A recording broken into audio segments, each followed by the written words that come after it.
Hi there, everyone. This is Kevin Doherty here at kevin-doherty.com, and I'm an online marketing coach and the author of The Purpose Principle.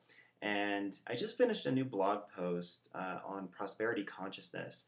And for whatever reason, this is like something that I've just been giving a lot of thought to in my life lately. Like, what does it really take to create a mindset, a real inner foundation of prosperity, especially when we live in a world that is largely reinforced by scarcity and by fear and stress.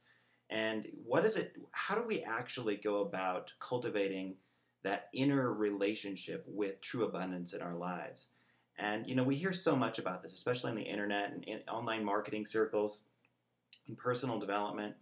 And yet, 90% of what I hear is honestly just not really all that practical or useful or substantial. It doesn't really have the substance that you can do something with. So that's one of the reasons why I wrote my book, The Purpose Principle, is to give people a really practical and actionable set of steps or strategies that they can take to really get that inner framework of consciousness that is centered around purpose and prosperity. Because if you don't have that in your life and in your business, you're only going to be able to use willpower and force and struggle to get through life and to function. And it'll only lead to survival. It will not lead to a thriving outcome.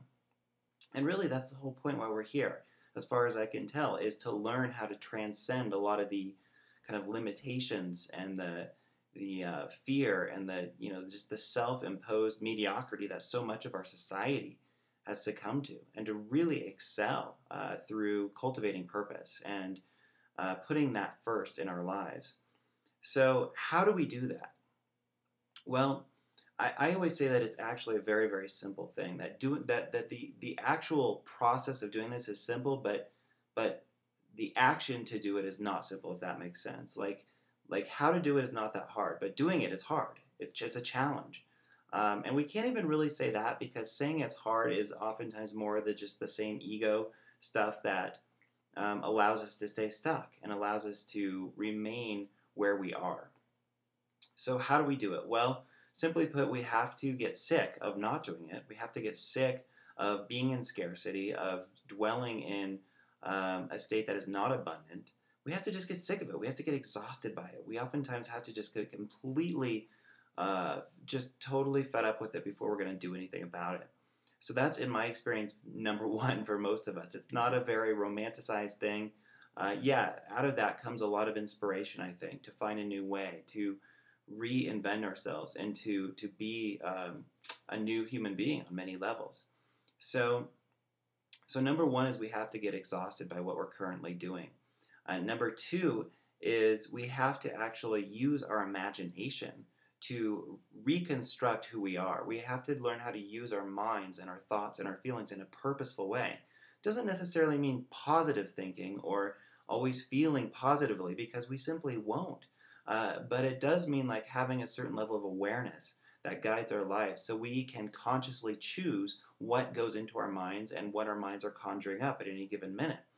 If we have that choosing faculty in place, then we're going to be much more likely to dwell in a state of abundance and prosperity. I think our default mode in this modern world is very much set towards scarcity and fear.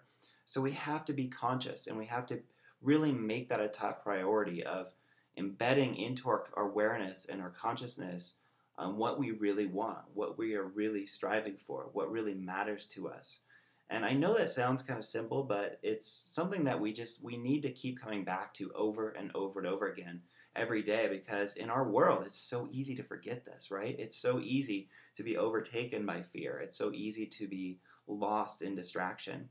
So the good news is that this place of purpose and prosperity is always with us. It's our natural state. It never leaves. We just simply have to acknowledge it and feed it and turn our attention inward to see it in the right way, and to stop focusing so much on the distractions and on the obstacles to that.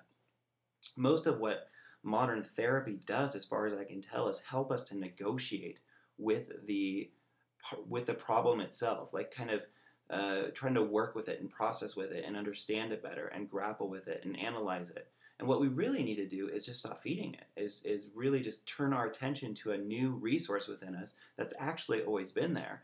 And in a lot of the ancient spiritual traditions, they call this Buddha nature. They call it like the awakened state or Christ consciousness. It's always there.